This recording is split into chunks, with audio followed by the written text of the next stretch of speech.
Hello दोस्तों, कैसे हैं आप लोग। उम्मीद करता हूँ कि आप लोग अच्छे होंगे। मैं डॉक्टर टी.आर. बघेल अपने YouTube channel Budh study doctor TV classes में आप सभी का स्वागत करता हूँ।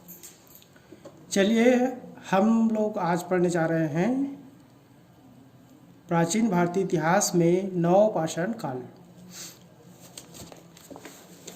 तो क्लास प्रारंभ करने से पहले हम लोग 5 ऑब्जेक्टिव प्रश्नों के ऊपर चर्चा करेंगे और उसके बाद नवपाषाण काल को पढ़ना प्रारंभ करेंगे। पहला प्रश्न है, नेचुरल हिस्ट्री किसकी रचना है। नेचुरल हिस्ट्री प्लिनी की रचना है। वहीं जियोग्राफी किसकी रचना है, तो जियोग्राफी स्ट्रैबो की रचना है। रॉबर्ट फूड कौन थे, तो रॉबर्ट फूड एक पुरातत्ववेत्ता थे, ब्रिटिश का पुरातत्ववेत्ता थे, जिन्होंने 1863 में पुरातत्व संबंधी अन्वेषण प्रारंभ किया और इनके अन्वेषण के उपरांत ही भारत का पुरातत्व विश्व के मानचित्र पर परिलक्षित होना प्रारंभ हुआ था। अगला प्रश्न है,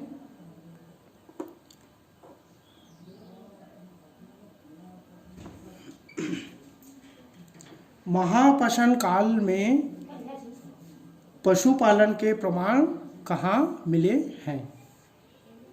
निम्नलिखित में से किन स्थलों में महापाषाण काल में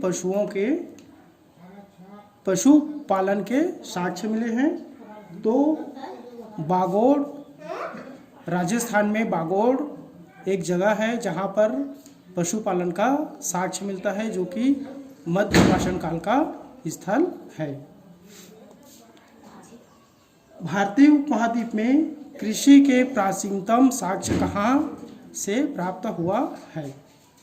भारतीय उपमहाद्वीप में कृषि के प्राचीनतम साक्ष्य कहाँ से प्राप्त हुआ है, तो यह नवपाषाणकालीन स्थल मेहरगढ़ है, जो कि भारत और पाकिस्तान की सीमा में स्थित बलूचिस्तान में स्थित है। तो ये हुआ हम लोग का आज का ऑब्जेक्टिव प्रश्न। चलिए मित्रों, आज हम लोग पढ़ते हैं नवपाषाण काल। तो इससे पहले डियर फ्रेंड्स, मैं आपसे रिक्वेस्ट करता हूं आप सभी से कि मेरे इस YouTube channel Budh study doctor T Baghel classes को आप लोग सब्सक्राइब कीजिए, बेल आइकन को प्रेस कीजिए और अच्छा लगे तो लाइक कीजिए और अपने दोस्तों के साथ अधिक से अधिक शेयर कीजिए, ताकि मेरा यह निःशुल्क हायर एजुकेशन से संबंधित निःशुल्क कोचिंग देने का प्रयास सफल हो सके। तो बिना देर किए हुए चलते हैं हम लोग नवपाषाण काल। आज हम लोग पढ़ेंगे नवपाषाण काल के बारे में। मित्रों, नवपाषाण काल यह है नवपाषाण काल। नियोलिथिक कल्चर्स जिसको नवपाषाण काल कहते हैं। यहाँ पर देखते हैं कि नवपाषाण कालीन जीवन में सामान्यतः 10,000 ईसा पूर्व में आमूलचूल परिवर्तन हुआ। माइलस्टोन एज, जो कि अति नूतन वर्ष 10,000 ईसा पूर्व में समाप्त हुआ और समाप्त होने के बाद प्रकृति में आमूलचूल परिवर्तन हुआ, जैसा कि वहाँ का जलवायु, नदियों का धारा, पाषाण औजार और पारिस्थितिक तंत्र पूरी तरह से, उनकी आर्द्रता की स्थिति, मौसम, ये सारी चीज़ें, बहुत सारा चीज़ परिवर्तित हो गया। परिवर्तित होने के बाद मानव के स्वरूप में भी परिवर्तन हुआ। अब से पूर्व जो मानव हम लोग जान रहे थे वह पूरी तरह आदि मानव था, किंतु नवपाषाण काल में मानव ने खेती करना सीख लिया, स्थायी जीवन जीना सीख लिया, पशु को पालना सीख लिया, पौधों को उगाना सीख लिया, कृषि करना सीख लिया। इस प्रकार नवपाषाण काल में बहुत सारे परिवर्तन होते हैं जो कि इस नवपाषाण काल की विशेषता है। लेकिन इन सब परिवर्तनों के बावजूद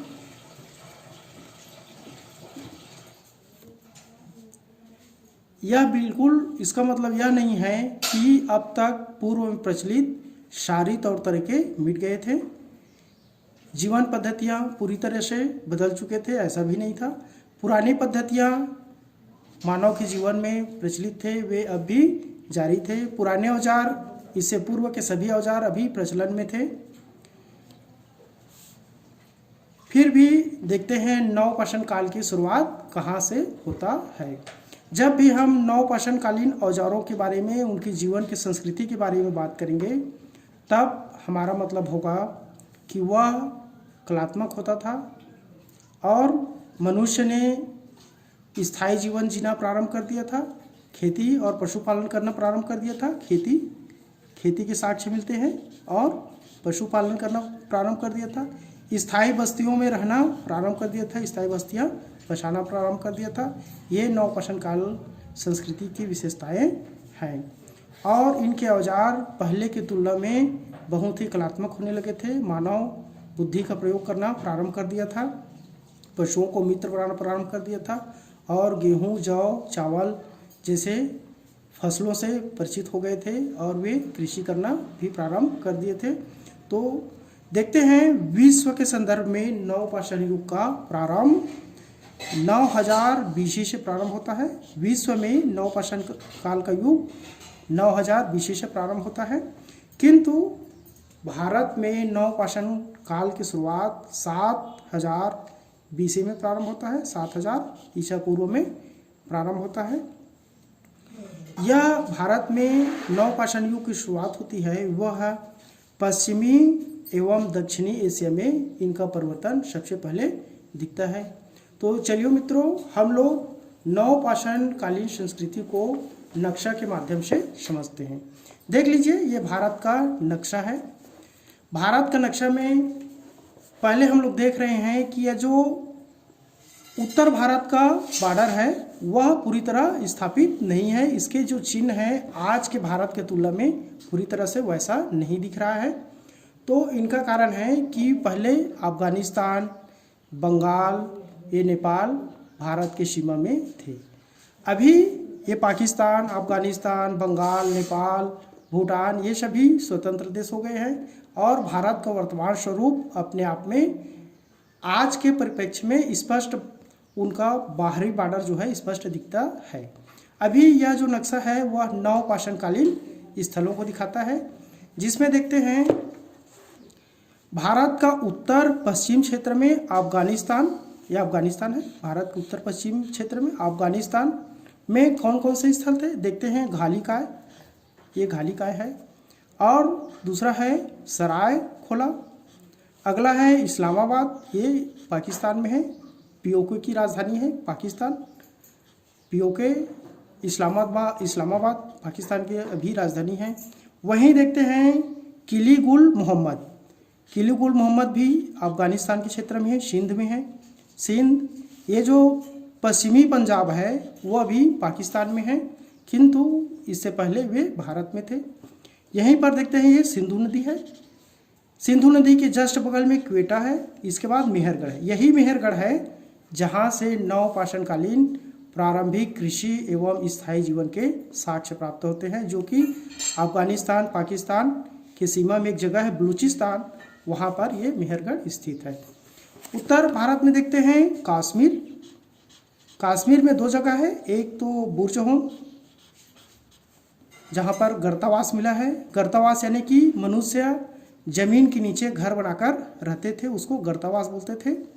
वहाँ पर सीढ़ी बने हुए थे और मनुष्य, यहाँ पर एक और बहुत ही प्रसिद्ध प्रमाण मिला है कि यहाँ पर शवदान में मनुष्य अपने मालिक के साथ कुत्तों को भी दफना दिए जाते थे। शवों के साथ कुत्तों को भी दफनाने के प्रमाण मिला है बुर्जहोम से।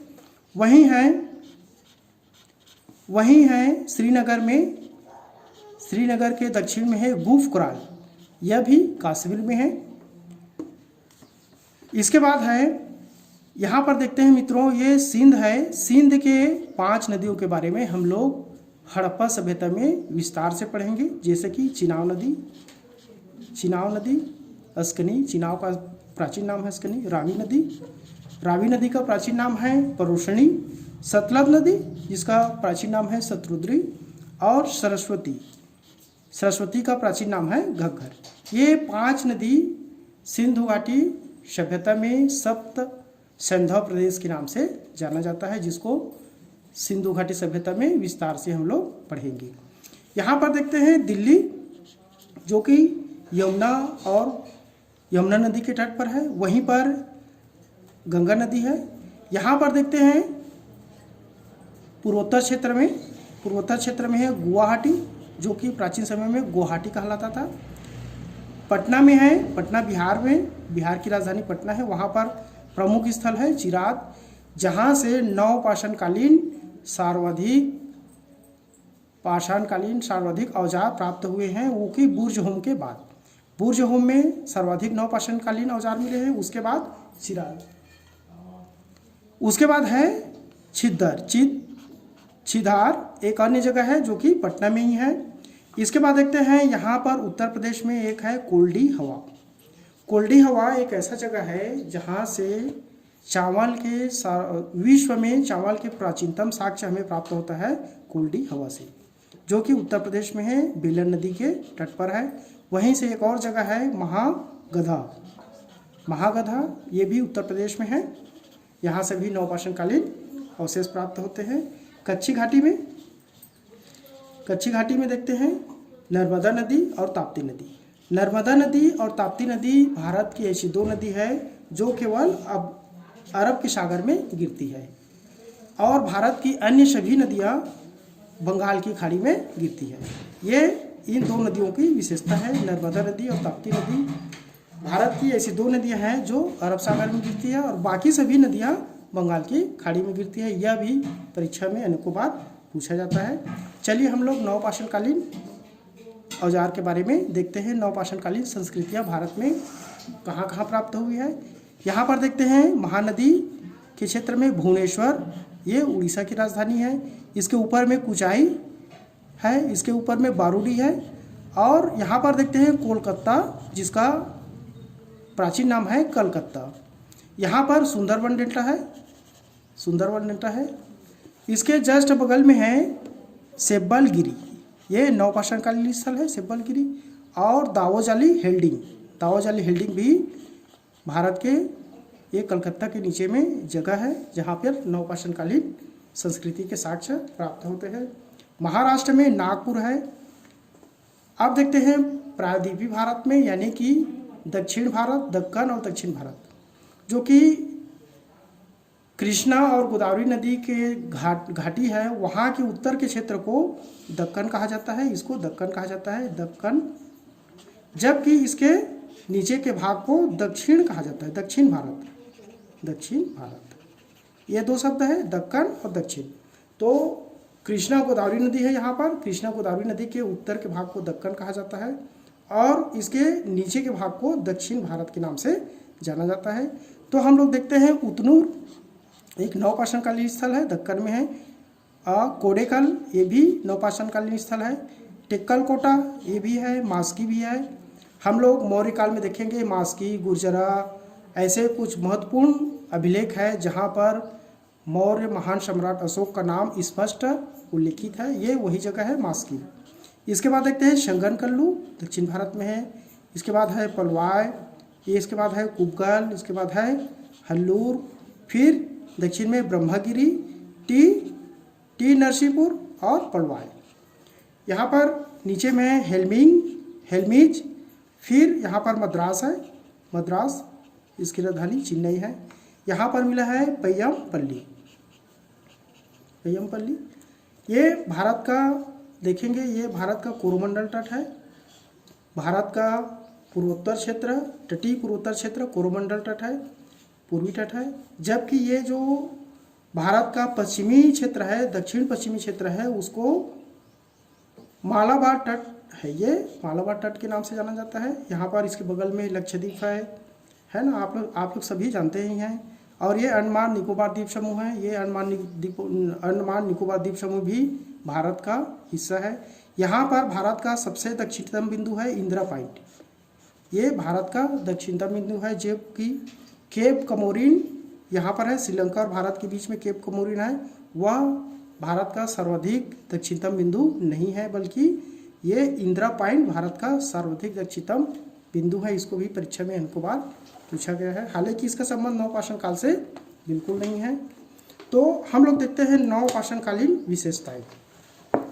नवपाषाणकालीन विशेषताओं के बारे में हम लोग देखेंगे। जैसे स्थायी निवास के बारे में देखते हैं। बलूचिस्तान में हम लोगों ने अभी देखा है नक्शा में, बलूचिस्तान में मेहरगढ़ है।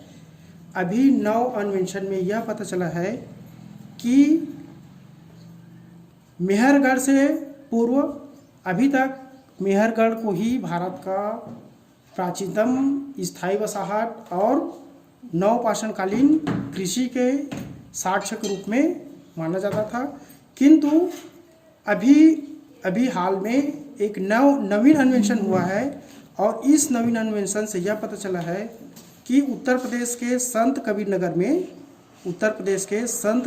में लहुरादेव एक जगह है।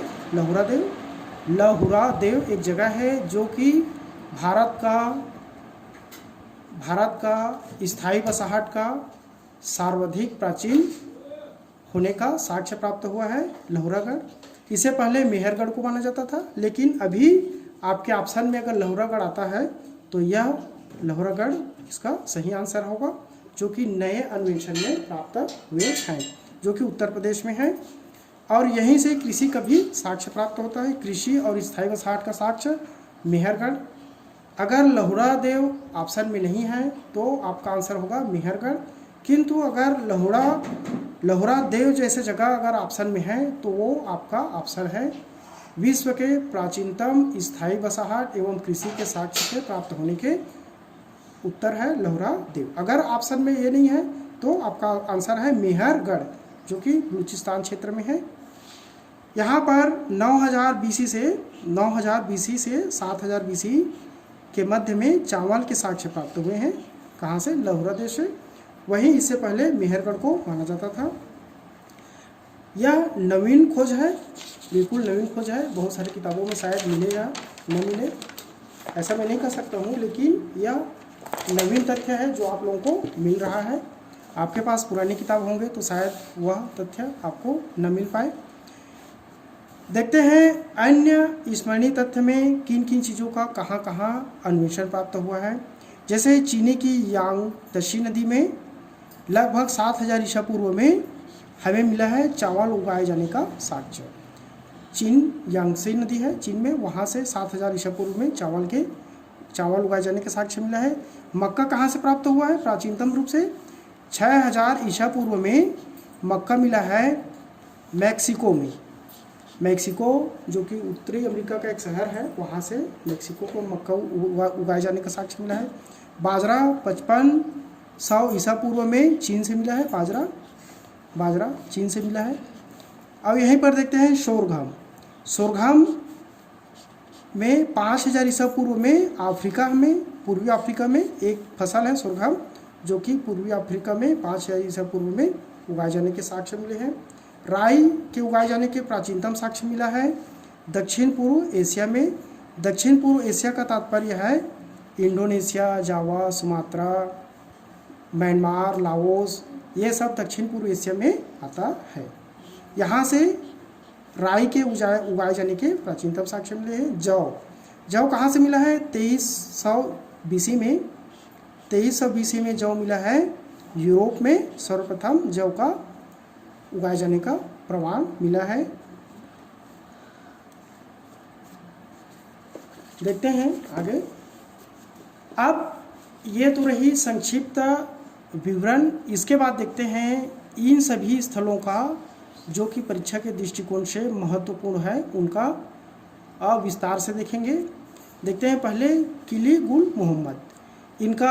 किली गुल मोहम्मद हम लोगों ने अभी देखे हैं कि उत्तर पश्चिमी भारत में बलूचिस्तान के क्षेत्र में एक जगह है, नवपाषाणकालीन स्थल है। इनका उत्खनन करता है फेयर सर्विस, फेयर सर्विस, किली गुल मोहम्मद का उत्खनन करता है फेयर सर्विस। यहाँ के बस्तियों में 4 जीवन के 4 चरणों का अवशेष प्राप्त होता है। 9 पाषाणकालीन जीवन के 4 चरणों का इन्होंने फेयर सर्विस ने खोज किया। इनका कार्बन 14 विधि है 4400 BC से 4100 BC तक। इनके प्राप्त होने वाले औजार क्या हैं? यही औजार 9 पाषाण काल के औजार में गिना जाएगा। श्रृंग प्रस्तर देखे हैं मध्य पाषाण काल का औजार है, लेकिन 9 पाषाण काल में भी यह अस्तित्व में था। जास्पर यह भी मध्य पाषाण कालीन औजार है, लेकिन 9 पाषाण काल में भी इनका अस्तित्व था। ये पूरी तरह से विलुप्त नहीं हो पाए थे, जो कि घिस कर या पीस कर बनाए जाते थे, जैसे कि सिलबट्टे। अभी का हम लोग देखते हैं भारतीय जीवन में, खासकर छत्तीसगढ़ में, टमाटर और चटनी को पीसने का एक पत्थर होता है, उसी को सिलबट्टे के नाम से जाना जाता है, जो कि 9 पाषाण काल में भी इनका प्रयोग मानव सीख गया था। हड्डी के सुएं 9 पाषाण काल में बहुत सारे ऐसे जगह है जहाँ महादहा, दमदमा और मेहरगढ़ ऐसे जगहों में हड्डी के बहुत सारे अवशेष प्राप्त हुए हैं। कई जगह तो पशुपालन का पशुबाड़ा मिला है। उसी प्रकार अगला औजार है तक्षणिया। अब देखते हैं पालतू पशु 9 पाषाण काल में पालतू पशु कौन कौन पाले जाते थे। तो पालतू पशु में है भेड़, बकरियां, गाय, बैल, ये पालतू पशु थे। यहाँ पर का मकान किस प्रकार था? प्रारंभ में जो 9 पाषाण कालीन लोग थे उनके मकान जो है कच्ची ईंटों के बने होते थे और सख्त मिट्टी के बने होते थे, किंतु कालांतर में उन लोगों ने पक्की ईंटों का मकान बनाना प्रारंभ कर दिया था और भी उनके मकान पालिशदार होते थे, चमकदार होते थे। ये उनके अंतिम चरण में मानव ने मकान बनाने में उत्कृष्टता हासिल कर ली थी और यही स्थायी बसाहट के उनके प्रमाण मिलते हैं। मृदभांड यानी कि मिट्टी के बर्तन, ये किस प्रकार थे? प्रारंभ चरण में 9 पाषाण कालीन प्रारंभिक चरण में पाए जाने वाले मृदभांड अनगढ़ थे, बेढंग बनाए जाते थे, कैसा भी बना लेते थे। लेकिन बाद में टोकरी के निशान या रस्सी को लपेटकर कलात्मक रूप से मृदभांड बनाए जाने के साक्ष्य मिलते हैं इनके परवर्ती चरणों में। तीसरे चरण में चाक पर बनाए जाने वाले, जैसे कि अभी कुम्हार लोग बनाते हैं चाक में, वैसे ही हाथ से सजावट किए हुए हैं ऐसे मृदभांड मिले हैं जिसमें रस्सी को लपेटकर बनाए जाते थे। और इस काल में औजार धातु देखते हैं तांबे के धातु से 9 पाषाण कालीन नियोलिथिक एज के लोग तांबे के धातु से परिचित थे। अब हम लोग देखेंगे, ये तो हुई किली गुल मोहम्मद के बारे में।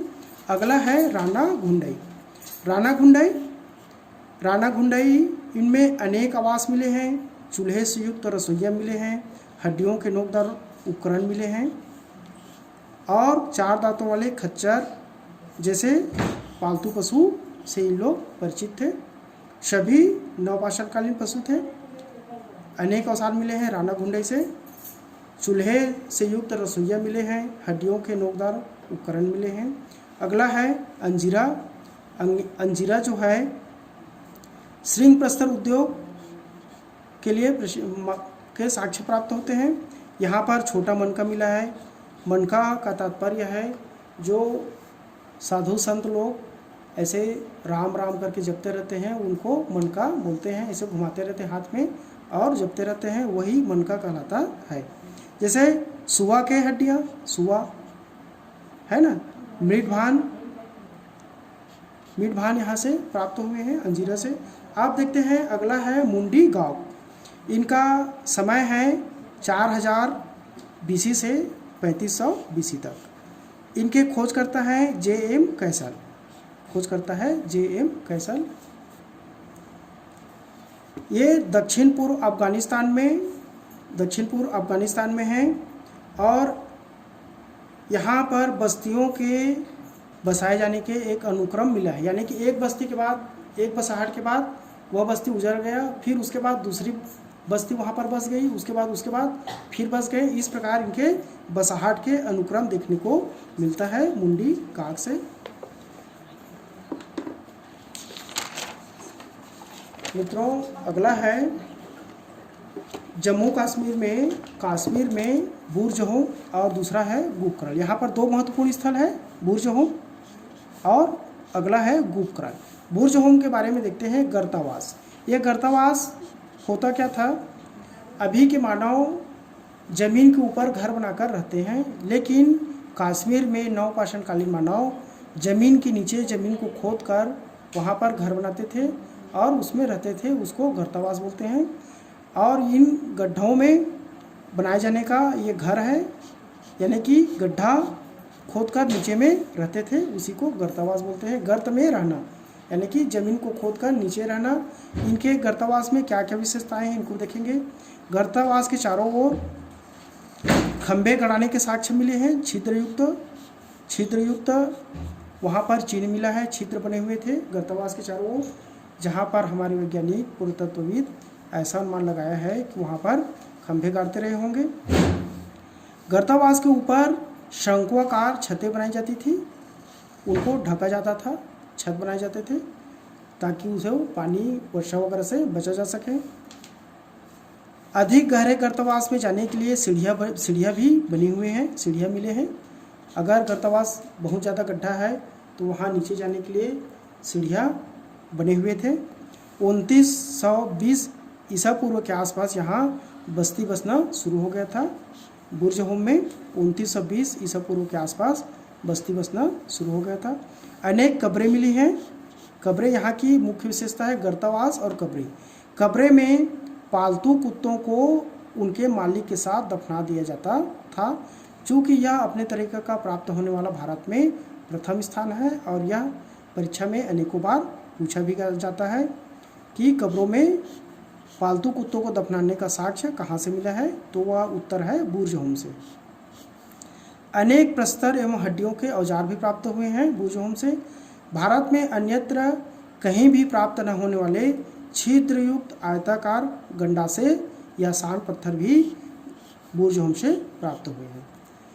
पाषाण फलक उद्योग, लघु पाषाण का पूर्व अभाव है। लघु पाषाण का यहाँ पर पूर्ण रूप से अभाव मिलता है। चूँकि मध्य पाषाण काल में लघु पाषाण मिलते थे, पत्थर के औजार बने होते थे, वो बहुत छोटे होते थे। लेकिन बुर्जहोम एक ऐसा जगह है जहाँ पर नवपाषाण काल में उन छोटे छोटे पाषाण औजारों का पूरी तरह से अभाव हो गया था। यानी कि यहाँ पर नवपाषाण कालीन मध्य पाषाण कालीन औजार यहाँ पर छिप गए थे और पूरी तरह से नवपाषाण कालीन औजार परिलक्षित होता है, जो कि इनकी बुर्जहोम की एक अन्य विशेषता है। इसके बाद देखते हैं गुपकराल।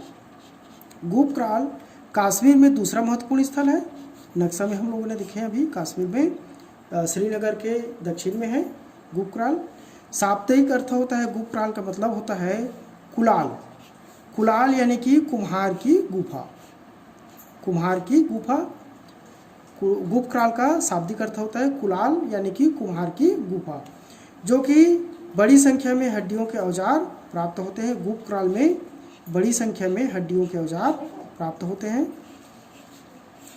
बड़ी संख्या में हड्डियों के औजार प्राप्त होते हैं। और यहाँ पर 3 चरण पाया गया है जीवन का। इसके दूसरे चरण में धूसर मीट भांड पाया गया है, दूसरा और तीसरा चरण में धूसर मीट भांड पाया गया है, जबकि प्रारंभिक चरण में अनगढ़ किस्म का मृत भांड पाए जाते थे। अनगढ़ का मतलब होता है बिना कलात्मक रूप से जैसा पाए वैसा बना दिए वो। आप देखते हैं मेहरगढ़। ये नवपाषाण कालीन स्थल में सर्वाधिक महत्वपूर्ण है, जो कि इनका समय है 7000 ईसा पूर्व से 4000 ईसा पूर्व तक। यह बेलन नदी की घाटी में है, इलाहाबाद के पास, उत्तर प्रदेश में, कच्ची के मैदान में। यहाँ से सिंध नद क्षेत्र में नवपाषाण कालीन सर्वाधिक महत्वपूर्ण स्थल है ना। इसको बलूचिस्तान की रोटी की टोकरी कहा जाता है, चूँकि यह बलूचिस्तान में है और यहाँ पर प्रारंभिक कृषि एवं स्थायी बसाहट के साक्ष्य मिले हैं, इसीलिए इसको बलूचिस्तान की रोटी की टोकरी कहा जाता है। हालांकि नव अन्वेषण में उत्तर प्रदेश में संत कबीर नगर में लहुरा देव नाम का एक अन्य स्थान प्राप्त हुआ है, जिनको सर्वाधिक प्राचीन माना गया है। लेकिन पुराने किताबों में हमको इन सारी चीज़ों के बारे में मेहरगढ़ से ही प्राप्त हुआ है, ऐसा साक्ष्य हमें मिलते हैं। हड़प्पा संस्कृति का सांस्कृतिक अवशेष देखते हैं। यहाँ से जीवन के 7 स्तर मिले हैं, यानी कि नवपाषाण काल में यह बस्ती 7 बार बसा था। पहले स्तर में कुछ चेंजेस हुआ, दूसरे स्तर में चेंजेस हुआ, तीसरी बार चेंजेस हुआ। इस प्रकार कलात्मक रूप से ये 7 प्रकार के नवपाषाणकालीन संस्कृति के साक्ष्य यानी कि औजार, मृत भांड वगैरह यहाँ से प्राप्त होते हैं, जो कि बहुत ही महत्वपूर्ण है। और 6000 से 5000 ईसा पूर्व में ऐसी जीवन यापन पद्धतियाँ दिखलाई पड़ती है जो कि गेहूँ और जौ जैसे अनाज यहाँ पर उगाए जाने लगे थे। नवपाषाण काल का विशेषता यह है, कृषि, स्थायी जीवन और पशुपालन नवपाषाण काल की विशेषता है। तो यहाँ पर देखते हैं गेहूँ और जौ के उगाए जाने का साक्ष्य कहाँ से मिल रहा है? मेहरगढ़ से। ये अनाज थे। इसके बाद पालतू पशुओं में गाय, बैल, भेड़, बकरियाँ आदि पशुओं को वे पालतू बना लिए थे और इसी के आधार पर वे कृषि करना, स्थायी जीवन जीना प्रारंभ कर दिया था। नव अन्वेषण से पूर्व हम लोगों ने अभी देखे हैं कि संत कबीर नगर में लोहरा देव नाम का एक स्थान है जो कि अभी प्रकाश में आया है, जिसको माना जाता है कि वे स्थायी बसाहट एवं कृषि के प्राचीनतम साक्ष्य हैं। अब देखते हैं अगला है गुमला। डेरा इस्माइल खां से उत्तर पश्चिम में यह सिंधु नदी के आसपास है, जिसमें कांस्य युग का द्वितीय चरण का भी साक्ष्य प्राप्त होता है। यहाँ पर मृत भांड रहित कारखाने हैं। प्रथम चरण में मृत भांड रहित यानी कि बिना मृत भांड के, और दूसरा है खाना पकाने के लिए गड्ढे का प्रयोग करते थे। गुप्त काल के नवपाषाणकालीन लोग खाना बनाने के लिए गड्ढे का प्रयोग करते थे। दूसरे काल में चाक, चित्रित मृत भांड, तांबा, कांसा, पक्की मिट्टियों के उपयोग करना गुप्त काल के लोग सीख गए थे। सरायखोला, इनका समय है 3000 BC से 2300 BC तक, 3000 BC से 2300 BC तक। यहाँ पर ये पोतवार पठार सिंध में स्थित है, पोतवार पठार में स्थित है सरायखोला। जलील पुल अगला स्थान है। जलील पुल दक्षिण पश्चिमी पंजाब मुल्तान में रावी नदी के तट पर स्थित है। रावी नदी का प्राचीन नाम है परुषणी नदी। यह परीक्षा में एक बार पूछते हैं नदियों के प्राचीन नाम। रावी नदी का प्राचीन नाम है परुषणी नदी। यहाँ से जलीलपुर से पक्की मिट्टी के मछली पकड़ने के जाल बनाए गए हैं, इनके साक्ष्य प्राप्त हुआ है। पक्की मिट्टी के मछली पकड़ने के जाल कहाँ से? जलीलपुर से।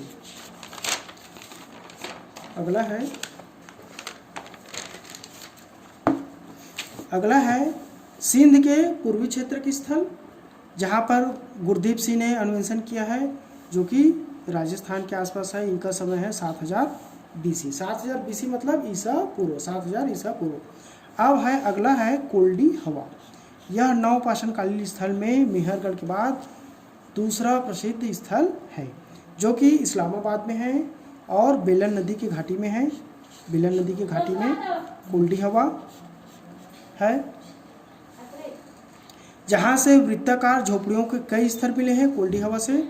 और यह कोल्डी हवा इसलिए जाना जाता है क्योंकि यहाँ पर चावल उत्पादन के प्राचीनतम साक्ष्य मिलते हैं, जो कि विश्व में चावल उत्पादन के प्राचीनतम साक्ष्य कहाँ से मिलते हैं? कोल्डी हवा से, जो कि इस्लामाबाद उत्तर प्रदेश में है, बेलन घाटी के तट पर। यहाँ पर वृत्ताकार झोपड़ियाँ मिले हैं। ये भी एक अपने आप में अलग है, क्योंकि अभी तक वर्गाकार मिलते थे, लेकिन यह वृत्ताकार है। वृत्ताकार मिला है, गोल मिला है। इनका उत्खनन करता है GR शर्मा। उत्खनन करता है GR शर्मा जी, और इनका समय है 7505 से 5051 ईसा पूर्व। कोल्डी हवा का समय है। इनके कुछ विशेषताएं हैं, जैसे मिट्टी, सरकंडे की वृत्ताकार झोपड़ियाँ है ना, जो कि मिट्टी और सरकंडे के बने होते थे। खंभे गाड़ने के कई छिद्र मिले हैं। खंभे गाड़ने के कई छिद्र यहाँ से कोल्डी हवा से मिला है। नवपाषाण संस्कृति के सभी साक्ष्य यहाँ से मिलते हैं कुल्डी हवा से। आद्यतन धातु विहीन स्तर पर चावल के उगाए जाने के आद्यतन साक्ष्य जो कि पूरे विश्व में है 65 ईसा पूर्व में कुल्डी हवा से प्राप्त होता है। यानी कि अगर कृषि और स्थायी बसाहट के बारे में पूछे तो उसका उत्तर होगा मेहरगढ़। लेकिन केवल अगर चावल के बारे में पूछे कि चावल के उगाए जाने का आद्यतम साक्ष्य कहाँ से मिला है तो वह है कुल्डी हवा से। अगर केवल चावल के बारे में पूछे तो वह है कुल्डी हवा। अगर स्थायी बसाहट और कृषि, देखिए कृषि और चावल दोनों में अंतर है। चावल यानी कि धान के उगाए जाने का विश्व में प्राचीनतम साक्ष्य मिला है कुल्डी हवा से, जबकि कृषि का प्राचीनतम साक्ष्य मिला है मेहरगढ़ से। और इसे मेहरगढ़ से पहले नए अन्वेषण में लोहरादेव जो कि उत्तर प्रदेश में है वहाँ से मिला है। अगर ऑप्शन में लोहरादेव है तो प्राचीनतम कृषि का साक्ष्य लोहरादेव से, अगर लोहरादेव नहीं है तो मेहरगढ़, अगर मेहरगढ़ नहीं है तो कुल्डी हवा। ये तीनों आंसर आपका ऑप्शन में है। चूँकि ऑप्शन के हिसाब से हम उत्तर चयन करते हैं, ये अपने आप में उत्तर चयन करने का, परीक्षा में पास होने का एक अच्छा तरीका है, ताकि हम अपने आप को अपडेशन ऑफ नॉलेज रखें। चूँकि असिस्टेंट प्रोफेसर अपने विषय का एक विशेषज्ञ होता है और इनके साथ ही साथ उनको अपने विषय का समुचित ज्ञान भी होना चाहिए, इनके साथ ही साथ उनका कम्युनिकेशन भी अच्छा होना चाहिए, साथ ही साथ वे अपने नॉलेज को अपडेट करते रहना चाहिए कि नए अन्वेषण में कहाँ से क्या मिल रहा है। जो कि अभी हमने बताया कि लोहरादेव उत्तर प्रदेश में है, संत कबीर नगर में। इससे पहले मेहरगढ़ को माना जाता था। बहुत सारे किताब आप पढ़ेंगे जिसमें मेहरगढ़ आपको मिलेगा, लेकिन नए अन्वेषण में चीज़ें बदलती रहती है। हिस्टोरिकल फैक्ट जो है चेंज होते रहता है, इनको ध्यान में रखकर हिस्टोरियंस अपना स्टडी जारी रखते हैं। इस प्रकार कुल्डी हवा में मध्य पाषाण चरण का जंगली चावल भी पाया जाता है। मध्य पाषाण काल में हम लोग देखे हैं कि आंशिक रूप से कृषि का प्रारंभ मध्य पाषाण काल में शुरू हो गया था। अगर कृषि का साक्ष्य कहाँ से प्रारंभ होता है यह ऑप्शन में आएगा और उसमें मध्य पाषाण काल है तो वह आपका मध्य पाषाण काल उत्तर होगा। क्योंकि मध्य पाषाण काल में कृषि होना प्रारंभ हो गया था। हालांकि वे आंशिक रूप में थे, विस्तृत नहीं हो पाए थे, लेकिन नवपाषाण काल में उससे भी ज़्यादा विस्तृत रूप में स्थायी जीवन की बसाहट और कृषि करना प्रारंभ हो गया था। पशुपालन करना भी प्रारंभ हो गया था। अगला जगह है चौपानी मांडू, यह भी उत्तर प्रदेश में है, इलाहाबाद में। चौपानी मांडू मध्य पाषाण कालीन स्थल है। अगर केवल स्थल के बारे में पूछे कि चौपानी मांडू किस कालीन स्थल है तो इसका उत्तर होगा मध्य पाषाण काल। लेकिन हम लोग इसको नवपाषाण काल में भी पढ़ रहे हैं, क्योंकि नवपाषाण कालीन कुछ अवशेष यहाँ से भी प्राप्त होते हैं, लेकिन यह मुख्यतः मध्य पाषाण कालीन स्थल था। जैसे उत्तर पूर्व पाषाण काल से लेकर मध्य पाषाण काल और मध्य पाषाण काल से लेकर नवपाषाण काल तक के इनके बसाहट के अनुक्रम यहाँ से प्राप्त होते हैं। उत्तर पाषाण काल अपर मेलोलिथिक एज, मध्य पाषाण काल मेगालिथिक एज और नवपाषाण काल नियोलिथिक एज के अनुक्रम यहाँ से प्राप्त होते हैं। तीनों अनुक्रम चौपानी मांडू से प्राप्त होते हैं। यहाँ की झोपड़ियाँ भी वृत्ताकार थे। पत्थर खरंजा पत्थर मिला है, खुदाई निहाई छल्ला पत्थर मिला है। हम लोग मध्य पाषाण काल में इसको अच्छे से पढ़े हैं। जंगली चावल के साक्ष्य भी चौपानी मांडू से मिला है। अभी देखे हैं कि ये कुल्डी हवा से भी जंगली चावल मिला है। इस प्रकार तो विश्व में मृत भांड का प्राचीनतम साक्ष्य चौपानी मांडू का विशेषता है और यही परीक्षा में पूछा जाता है कि मृत भांड का प्राचीनतम साक्ष्य कहाँ से मिला है, तो वह है चौपानी मांडू इलाहाबाद में।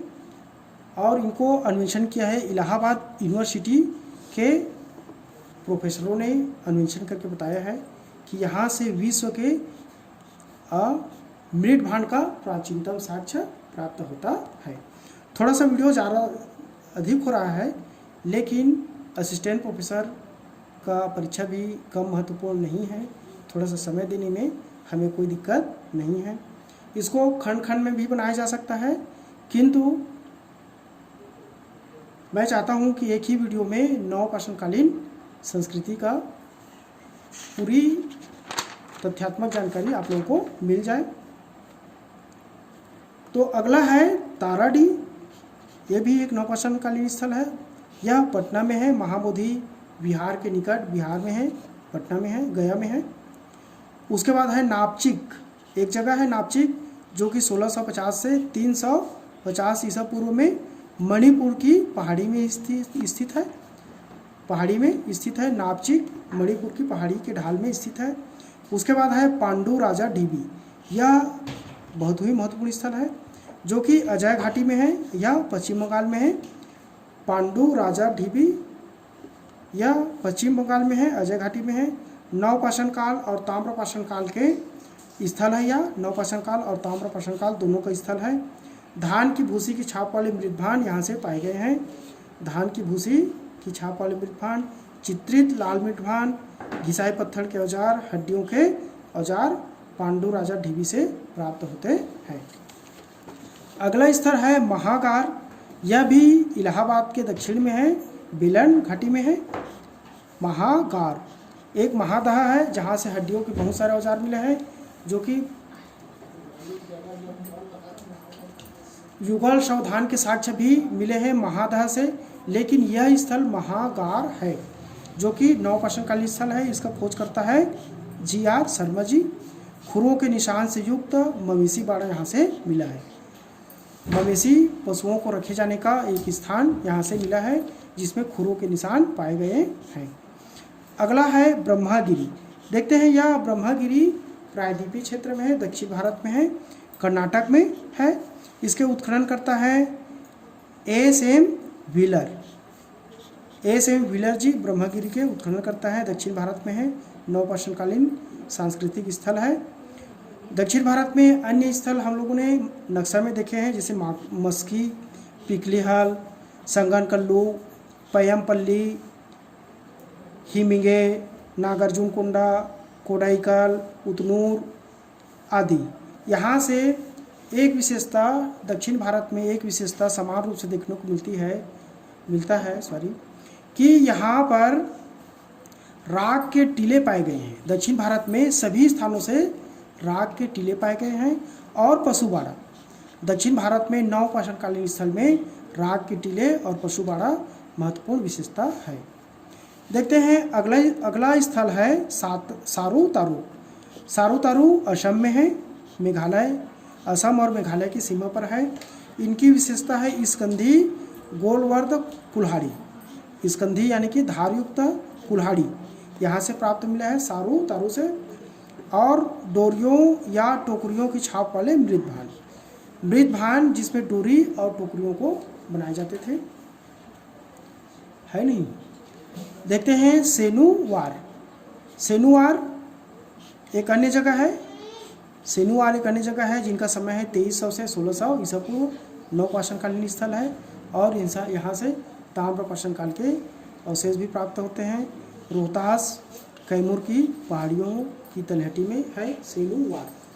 यहाँ पर इनकी विशेषता है चाक पर बड़े मृतभांड, पालिशदार लाल मृतभांड, पालिशदार धूसर मृतभांड सेनुवार की विशेषताएं हैं। दूसरा चरण में नवपाषाणकालीन और ताम्रपाषाणकालीन तांबे की मछली पकड़ने के कांटे यहाँ से प्राप्त होते हैं सेनुवार से। तीसरे चरण में काला और लाल मृतभांड है। यहाँ पर कृषि जो है वशनाभ फल्ली, एक फल्ली का प्रकार है वशनाभ फल्ली, तिल, सूरजमुखी और अलसी, यहाँ से सेनुवार से कृषि के ये फसल हैं जो कि प्राप्त हुए हैं। चिचार देखे हैं हम लोग, पटना में है। चिचार का प्राचीन नाम भी कुतुबपुर है। चिचार कुतुबपुर गंगा नदी के बाएं तट पर वीरपुर के निकट सॉरी दोस्तों, बांस और मिट्टी के वृत्ताकार झोपड़े यहाँ से मिले हैं चिचार से। उड़ीसा में कुचाय एवं बंदीपुर एक अन्य जगह है। उड़ीसा में कुचाय एवं बंदीपुर नवपाषाणकालीन जगह है। फायथोन लाकटिन ये मणिपुर में है। पाइन थोर लाकटिन पाइनथोलाटिन, जो कि मणिपुर में है। पूर्वोत्तर भारत में पाए जाने वाले नवपाषाणकालीन औजारों की एक विशेषता है कि वे सभी औजार पालिशदार मिले हैं। पूर्वोत्तर भारत में औजार जो है पालिशदार मिले हैं। चिराग बिहार में है, चिराग को देखेंगे बिहार में है। यहाँ पर बुर्जहोम के पश्चात सर्वाधिक नवपाषाणकालीन उपकरण प्राप्त होते हैं, ये इनका विशेषता है चिराग से। बस थोड़ा सा और है। यहाँ की नवपाषाणकालीन कुछ विशेषताएं हैं, जैसे कि कृषि पर आधारित क्षेत्रों पर मोटे तौर पर कृषि पर आधारित क्षेत्रों को मोटे तौर पर 4 भागों में बांटा गया है। पहला है सिंधु प्रणाली क्षेत्र और उसका पश्चिमी क्षेत्र, जहाँ पर हम लोग देखे हैं कि किली गुल मोहम्मद, क्वेटा, मेहरगढ़, ये सब है सिंधु प्रणाली में। गंगा प्रणाली हम लोग देखे हैं, गंगा में जैसे कि पटना में चिराद, चिचार और कुल्डी हवा है ना, महागरा, ये सब गंगा की तलहटी में है। पश्चिमी भारत और उत्तरी दक्कन में है, और दूसरा है दक्षिणी भारत। दक्षिणी भारत में हम लोग देखें अभी ब्रह्मगिरी, शंगनकल्लू है ना, उतनूर, ये सारी जगह नवपाषाणकालीन है। यहाँ की अर्थव्यवस्था चूँकि कृषि पशुपालन पर आधारित था, स्थायी निवास का यह अर्थव्यवस्था पर यहाँ की स्थायी बसाहट का प्रभाव पड़ा। चूँकि वे कृषि करना, पशुपालन करना प्रारंभ कर दिए थे, इसलिए स्थायी एक जगह बसकर रहना प्रारंभ कर दिए थे। इसी कारण इनकी अर्थव्यवस्था में, इनके जीवन में परिवर्तन आया। और नवपाषाणकालीन लोग एक और महत्वपूर्ण विशेषता है, आग से परिचित हो चुके थे, वे आग का प्रयोग करना सीख गया था। तो इन सारी चीज़ों से नवपाषाण काल में मनुष्य के जीवन में स्थायी बसाहट का प्रारंभ वहाँ पर हो गया था। यहाँ के मृत भांड जो है हम लोगों ने देखे हैं कि मिट्टी के बने होते थे। पहले चरण का मृत भांड अनगढ़ होता था, किंतु बाद का मृत भांड कलात्मक रूप से उसमें डोरी लपेटकर या टोकरी नुमा बनाकर उनको सजावट की जाती थी। यहाँ से तवा, कुल्हाड़ियों के साक्ष्य मिले हैं, है ना। इस प्रकार का इनका नवपाषाणकालीन मृत भांड मिला है। इनकी विशेषताएं हैं, मकान वर्गाकार होते थे या आयताकार होते थे। कई कई जगह दोनों प्रकार के मकान मिले हैं। कच्ची ईंटों के बने होते थे, इनके मकान जो है अधिकतर कच्ची ईंटों के बने होते थे। बीच में कूड़े के ढेर मिले हैं, मकान के बीच में कूड़े के ढेर मिले हैं, जैसे कि आधुनिक समय में भी ऐसा देखने को मिलता है कि झाड़ू लगाते समय कूड़े को एक जगह कर देते हैं। उसी प्रकार गांव के नमूने मिले हैं, यानी कि नवपाषाणकालीन संस्कृति मुख्यतः ग्रामीण संस्कृति के साक्ष्य प्रस्तुत करते हैं। नवपाषाण काल में फसलें हम लोग देख चुके हैं, जैसा गेहूँ, जौ, चावल, राई यहाँ का मुख्य फसलें था। कुछ जगह में जंगली चावल भी मिला है ना। मेहरगढ़ के बारे में पढ़ चुके हैं, कुल्डी हवा के बारे में पढ़ चुके हैं। चावल का विश्व का प्राचीनतम साक्ष्य कुल्डी हवा से मिलता है। और वही बातें फिर से रिपीट हो रही है कि लुहरा देव, जो कि संत कबीरनगर जिला में उत्तर प्रदेश में है, यह स्थायी बसाहट और कृषि के प्राचीनतम साक्ष्य प्रस्तुत करते हैं, किंतु इससे पहले मेहरगढ़ को माना जाता था। हड्डियों के औजार भेड़, बकरियों, गाय, बैल, पालतू जानवर आदि के हड्डी के औजार प्राप्त होते हैं, यानी कि नवपाषाण काल के लोग भेड़, बकरियां, गाय, बैल पालना सीख गए थे। धातु, यहाँ पर धातु देखते हैं जो कि सावधान से पता चलता है। सावधान करते समय लोग, नवपाषाण कालीन लोग लाजवर्ण, मणि, कार्नेलियन, छाप वाले गोमेद, सफ़ेद कौड़ियाँ आदि शव के साथ दफना दिए जाते थे। और इस प्रकार इनके जीवन में एक प्रकार का पुनर्जन्म की विश्वास, जैसे धार्मिक विश्वास भी दृढ़ता होने का साक्ष्य मिलता है कि नवपाषाण के लोग पुनर्जन्म में धार्मिक रूप से विश्वास करने लगे थे, जो कि उनके सावधान से मिले वस्तुओं से पुष्ट होता है कि वे लोग पुनर्जन्म में जैसे विश्वास रखते रहे होंगे। कई जगह जैसे कि देखे हैं बुर्जहोम में उनके मालिक के साथ कुत्ते को भी दफना दिया जाता था। तो यह भी किसी न किसी प्रकार का धार्मिक विश्वास को इंगित करता है। एक अकेला तांबे का मनका भी मिला है एक जगह, एक अकेला तांबे का मनका मिला है जो कि शुद्ध तांबे का बना था। सीपियों के कड़ों से पता चलता है कि यह क्षेत्र व्यापार भी होता था। सीपियों के कड़े सीप नदियों में मिलते हैं, समुद्र वगैरह मिलते हैं, और यह दूरस्थ क्षेत्रों में भी पाया गया है। वही सीपिया जो कि हड़प्पा सभ्यता में भी पाया गया है, जिसे पता चलता है कि नवपाषाणकालीन लोग व्यापार से भी परिचित हो चुके थे।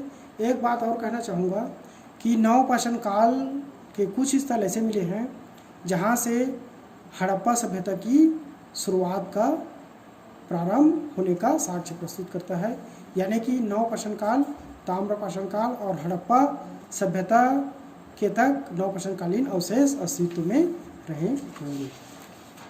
प्रिय मित्रों, अगर मेरा यह प्रयास आप लोगों को अच्छा लगा हो तो प्लीज़ मेरे चैनल को सब्सक्राइब कीजिए, बेल आइकन को प्रेस कीजिए और अपने दोस्तों के साथ अधिक से अधिक शेयर कीजिए ताकि मेरा निःशुल्क कोचिंग देने का यह प्रयास सफल हो सके। जय हिंद, जय भारत। अगले वीडियो में फिर से मिलेंगे।